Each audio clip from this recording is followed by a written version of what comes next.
Naša televizija, niti manje, u stvari država, niti manje para, niti više emisija na televizijama o modi.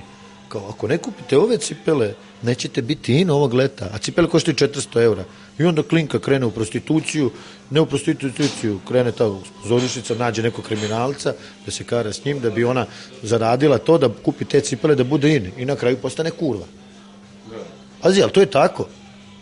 Jer te emisije nije jedna, tih emisija imaš 500, kao morate biti u ovo leto, ne kupite ove sandale, nećete biti. Malo bre, o čemu pričamo, bre, vi znate gde mi živimo, u Srbiji živimo.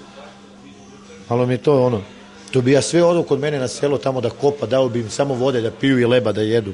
I ko se buni, još bi ga prebio tamo na njivi. To sve te manekinke, te voditeljke, te magazine i nove, one, te, ne znam ja ni kako se zovu te, ali sam ono na televiziji gledaš, ono vidiš što kao dovode, pričaju, dovode neke ljude koji su obučeni 5000 evra na njima, razumiješ, i ti pričaš u Srbiji, građanin običan gleda, domaćica koja bre nema za ručak, ona gleda jao i kao sluša ove, oni pričaju kao bili smo u Monte Carlo, ovde na ovoj revi, vješem viku, volo bre ljudi, šta je s vama?